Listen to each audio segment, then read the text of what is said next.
Now we will discuss about optical fibre प्रकाशित तंतु, ठीक है, जो आपका टोटल इंटरनल रिफ्रैक्शन यानी पूर्ण आंतरिक परावर्तन का आखिरी टॉपिक था, ठीक है।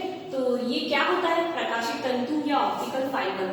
फाइबर वर्ड से आपको कुछ माइंड में आ ही रहा होगा कि कुछ ग्लास जैसा मटेरियल होता है, ठीक है, मतलब कि जिसमें दोनों प्रॉपर्टी, प्लास्टिक प्रॉपर्टी यानी प्लास्टिक जैसी स्ट्रेंथ आपको मिलती है और ग्लास जैसा ट्रांसपेरेंसी मिलती है। तो दोनों का मर्ज फॉर्मिंग फाइबर टाइप होता है, मटेरियल होता है। और ऑप्टिकल मतलब प्रकाशिक, प्रकाशिक मतलब लाइट से डिपेंडेंट, यानी कि जो लाइट के कंसेप्ट पर चलता हो वहां पर ऑप्टिकल वर्ड आता है, मैंने आपको पहले भी बताया था, ठीक है। और ये हो गया प्रकाशित तंतु, ठीक है। अब तंतु यानी कि वही कांच की बनी हुई एक नली या ट्यूब स्ट्रक्चर होती है, मैं आपको बताती हूँ। देखो ऑप्टिकल फाइबर आजकल मार्केट में सबसे ज्यादा यूज होती है, ठीक है, स्पेशली वहां पर जहाँ पर ट्रांसमिशन प्रोसेस चलती हो, कम्युनिकेशन प्रोसेस चलती हो, क्योंकि हमें पता है कि सिग्नल को जब हम एटमॉस्फेयर में डिलीवर करते हैं तो जैसे ही हम भेजते हैं जहाँ पर रिसीवर होता है, रिसीवर उसे जब कैच करता है तो उसमें वो क्वालिटी नहीं मिलती जो सेंडर के थ्रू भेजी गई होती है। ऐसा क्यों? क्योंकि मीडियम में कई सारे डस्ट पार्टिकल होते हैं, नॉइस एक्स्ट्रा ऐड हो जाती है और ऐसे हमारे भेजे गए सिग्नल जैसे मिलती जुलती फ्रीक्वेंसी के, मतलब उससे थोड़ी सी 19-20 ऊपर नीचे फ्रीक्वेंसी के सिग्नल्स मिलते हैं, जो कभी कभी स्ट्राइक करने के कारण नॉइस क्रिएट भी कर देते हैं। हो सकता है आपने देखा होगा जब आप मोबाइल फोन उस पर बात करते हो तो सिग्नल का मर्ज हो जाता है ना, कहाँ का कॉल कहाँ लग जाता है और हमें कहीं और की वॉइस सुनाई देती है। तो इस तरह की प्रॉब्लम आती है, बट कुछ फील्ड ऐसी होती है जहाँ पर ये इस तरह की प्रॉब्लम अलाउ नहीं होती है ना, मतलब बहुत अच्छी एक्यूरेसी के साथ काम किया जाता है। तो उस एक्यूरेसी को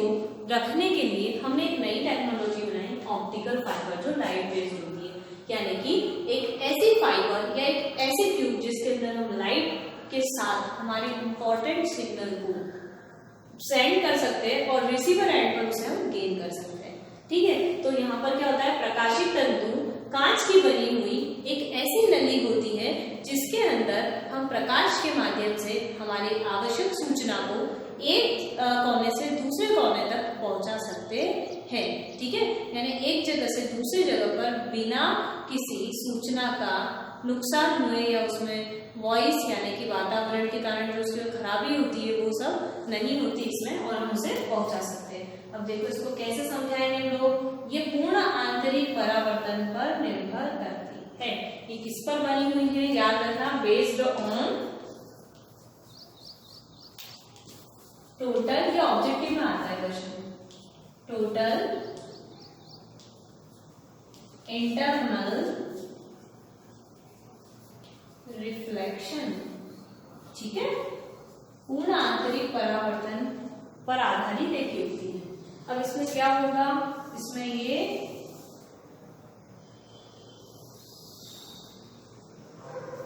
सिलिका, ये कांच का मटेरियल होता है जिसका अपवर्तनांक 1.5 होता है, मतलब इसकी डेंसिटी जब लाइट ट्रैवल करके जाती है ना। अब सुनो, इसी के अंदर कांच का ही बना हुआ सेम मटेरियल होगा, बट उसको इस तरीके से बनाया गया है कि उसकी जो डेंसिटी है, घनत्व है उसका, ठीक है, उसका जो म्यू मतलब रिफ्रैक्टिव इंडेक्स है इस मटेरियल का, वो कितना है, ज्यादा, 1.7। ऐसा क्यों? इसका ज्यादा रखने का मतलब है ये कौन सा माध्यम हो गया, सघन, और ये कौन सा माध्यम हो गया, विरल, ठीक है। डेंसर, अंदर वाला ज्यादा डेंसर कर दिया, बाहर वाला रेयर कर दिया, मतलब वैल्यू बाहर वाले की कम है, अंदर वाले की ज्यादा, ठीक है। अंदर वाले को हम कहते हैं कोर, हिंदी में भी आप कोर ही करें उसे, कोर, ठीक है, और बाहर वाली कहलाती है क्लेडिंग, कोर और क्लेडिंग, ठीक है। अब आप देखिए कि जब कोई लाइट रे, अब लाइट रे को हमें हमारी सूचना उसके साथ ही हमने मिक्स कर रखी है, ठीक है।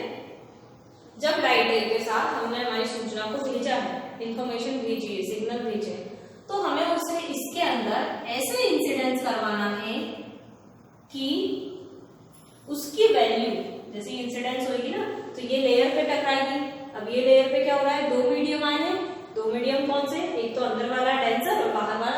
ओवर, ठीक है। तो जब वो इसके अंदर आएगी तो वहां से वो रिफ्लेक्ट हो जाएगी, ठीक है।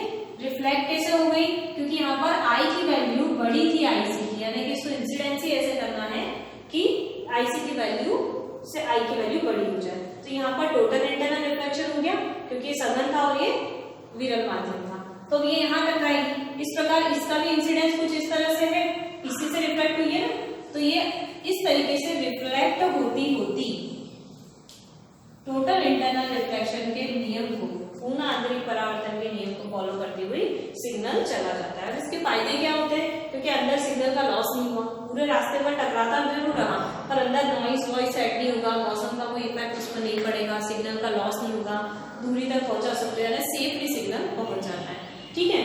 और लाइट इंटेंसिटी के साथ जाएगा तो लाइट की स्पीड भी अच्छी खासी होती है ना, इससे सिग्नल जल्दी भी पहुंच जाता है। किस कहाँ यूज होता है? तो ट्रांसमिशन पर्पस के लिए इसका उपयोग किया जाता है, जहां पर हमें सिग्नल को ट्रांसफर करना होता है, ठीक है। बड़ी बड़ी आईटी कंपनीज और टेक्नोलॉजी होती है ना, सिग्नल का पूरा हब होता है, उनका कनेक्ट होते हैं सारे कंप्यूटर्स, और दूसरे से इंफॉर्मेशन को भेजना है, सिक्योरली भेजना है, तो वहां पर वो इसका यूज कर लेते हैं, ठीक है। तो ये प्रकाशिक तंतु में हमें 3 चीजें याद रखनी है, एक तो कोर, एक क्लेडिंग और इसके ऊपर एक जैकेट बनाया जाता है, जिसमें शो नहीं करेंगे बट वो आप समझिए, इसके ऊपर एक जैकेट होगा। जैकेट क्या करता है? इसके ऊपर आने वाले जर्म को बचाता है ताकि ये टूट ना जाए, क्योंकि कांच की बनी होती है, ठीक है। मैं इसके साथ एक फोटो अपलोड करूंगी आपको, उसमें आप देखना ऑप्टिकल फाइबर कैसे होती है, ठीक है। तो इसके ऊपर ये होता है जैकेट,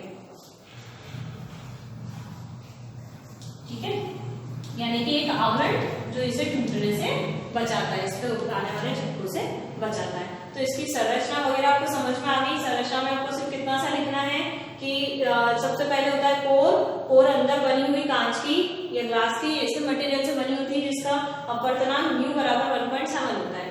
क्लेडिंग, क्लेडिंग कोर के जस्ट ऊपर वाली होती है, जिसका अपवर्तनांक म्यू इक्वल टू 1.5 होता है, यानी कि कोर ज्यादा सघन होती है और ये उससे कम होती है। फिर जैकेट होता है जो इस ऑप्टिकल फाइबर को, प्रकाशित तंतु को प्रोटेक्शन प्रोवाइड करता है, सुरक्षा देता है, ठीक है। तो इस तरीके से इसका कंस्ट्रक्शन में आपको 3 चीज ऐड करना है, और वर्किंग में आप लिख सकते हो, डिफाइन लिख सकते हो, ठीक है, कि प्रकाशित तंतु क्या है? एक ऐसी युक्ति जो पूर्ण आंतरिक परावर्तन पर आधारित होती है, जो सिग्नल को या हमारी सूचना को एक कोने से दूसरे कोने तक ट्रांसफर करती है, ठीक है। तो ये आपका total internal reflection topic complete हो गया, ठीक। तो आपको इसको बहुत इजी है ये, इसके यूजेस आएंगे, इसकी कंस्ट्रक्शन आती है, उसकी डिफाइन आती है, छोटा सा टॉपिक था, कंप्लीट हो गया।